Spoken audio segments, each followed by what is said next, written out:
Good day, viewers of Supreme Master Television. You're now watching Vegetarianism, a Noble Way of Living.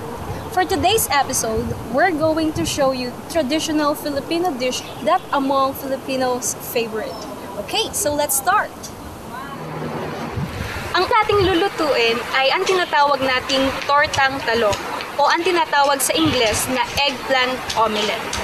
At ang mga sangkap para sa lutuing ito ay kailangan natin ng talong, kalabasa, tokwa, harina, paminta, turmeric powder, asin, mushroom powder, at mantika. Kakailanganin din natin ang tubig para sa pagpapakulo ng talong at kalabasa. Ang una nating gagawin ay pakukuluan natin ang talong at kalabasa. Okay. So, para sa talong, kailangan nating hiwain hanggang dito sa parteng ito.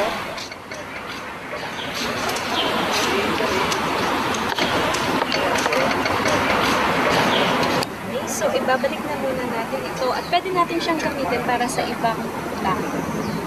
Ngayon ay pakukuluan natin ang kalabasa.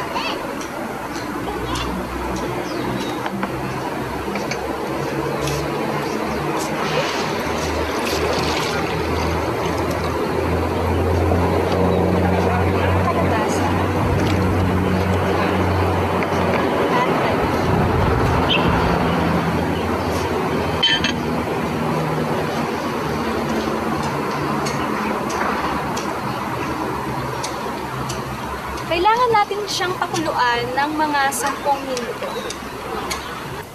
Ayan, kumukulo na ang ating kalabasa at talong. Okay, so ihawin na natin.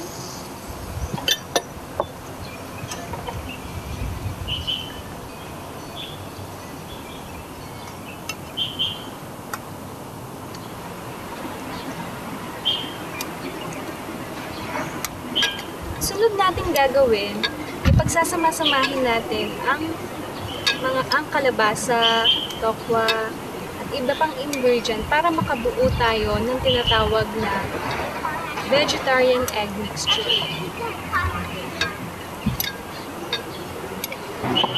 Ilagay na natin ang iba pang mga sangkap. Sunod ay dudurugin natin ang tokwa.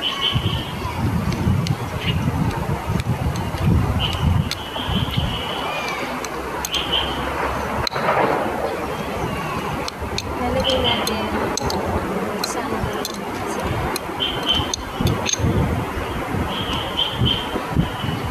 harina,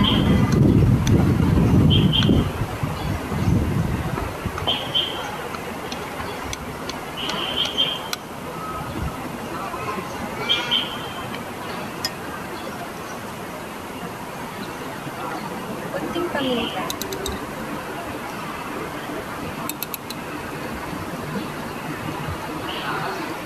isang kutsaritang turmeric powder, isang kutsaritang asin, at kalahating kutsaritang mushroom powder. Lalagyan natin ng konting tubig upang madaling makulo.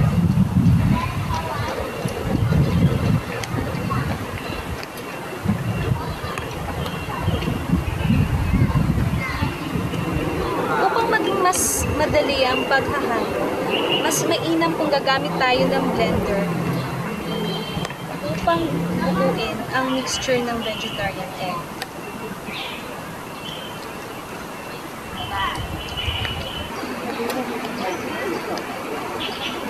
Kailangan lumabas ang kakalabasan nito ay parang vegetarian egg.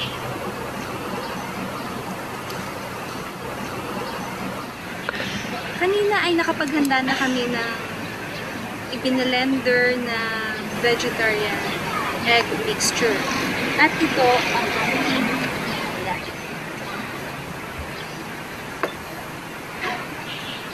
So ngayon, iiwan muna natin yung panandali at tatalupan naman natin ang talong.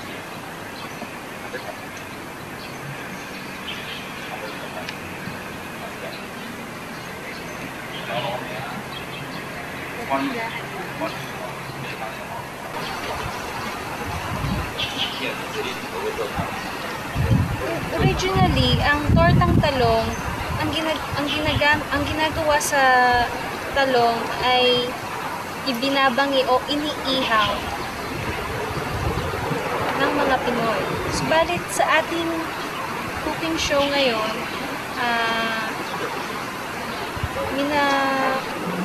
mas pinili namin na i-boil na lang ito para mas healthy. Ngayon ay titiratin naman natin.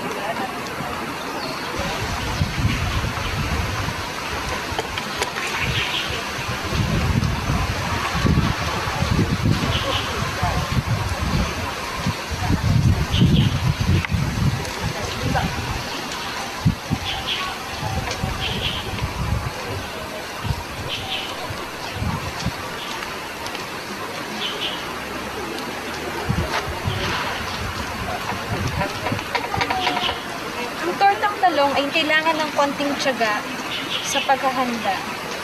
Pero kapag once na natikman nyo na ang inyong final product, ay talaga namang masisiyahan kayo sa lasa nito.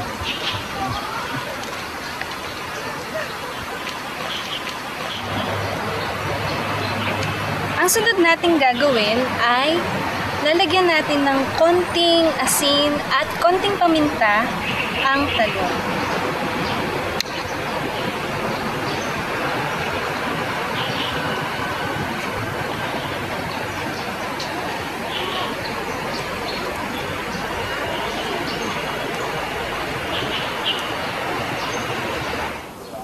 Lalagyan natin ng konting paminta. Sunod ay lalagyan natin ng asin.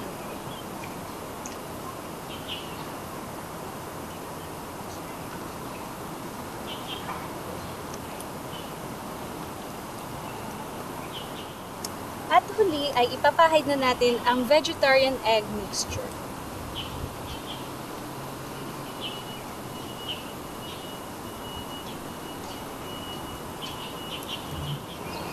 Ang vegetarian egg mixture ay maaari nyo ring lutuin bilang siya na, kahit walang tortang talong. Napakaganda nitong alternatibo sa itlog dahil wala itong kolesterol. Hindi kagaya ng itlog na napakaraming kolesterol na bumabara sa mga ugat at nagiging sanhi ng sakit gaya ng heart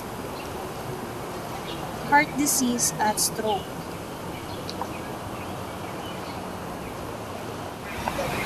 Lagay muna natin dito. Lagyan pa natin ako.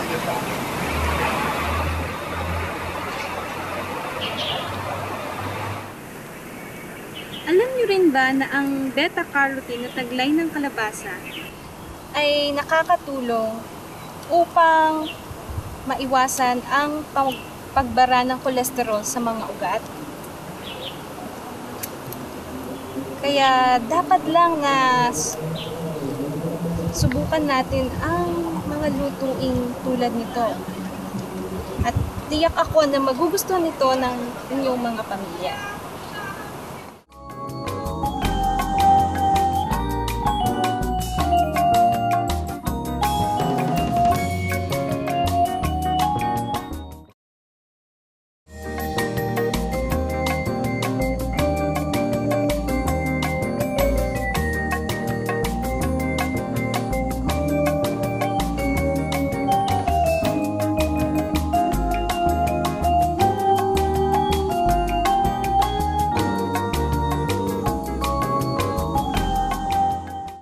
Hintayin nating uminit ang mantika. Okay, ngayon ay ilalagay na natin ang eggplant omelette.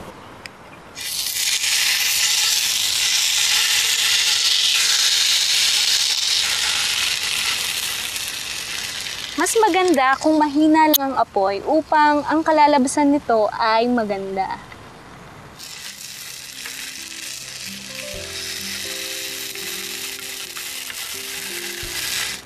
Ang tortang talong ay isa sa pinakapaborito ng mga Pinoy kainin. Kadalasan ay initutuwang nila ito sa kanin. Baliktarin pa natin ulit. Yan, sa palagay ko ay luto na ito.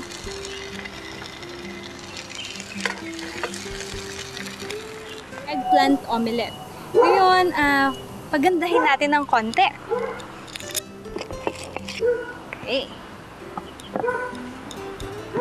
Okay. Mag-chop tayo ng konting ng isang kamatis.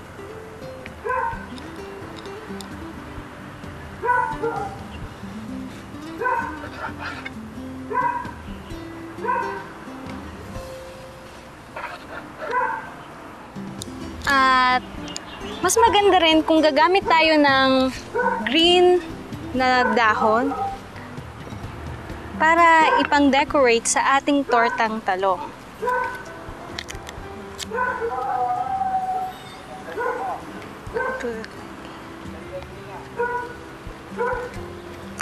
Lagay natin sa palibot.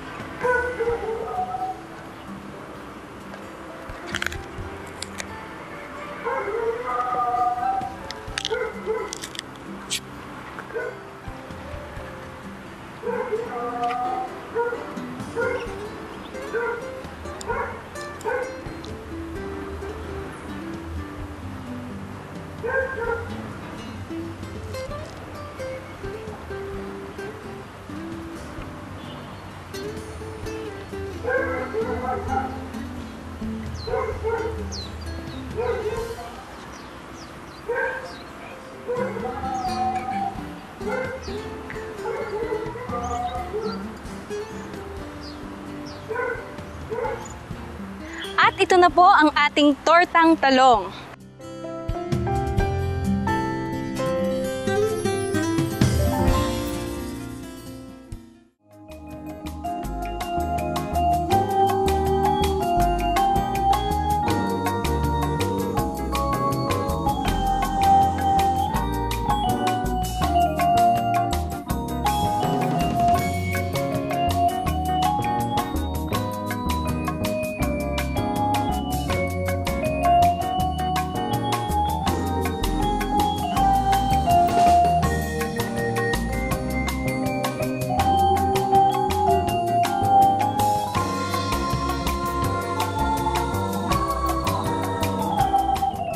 For more details, please visit www.suprememastertv.com/veg.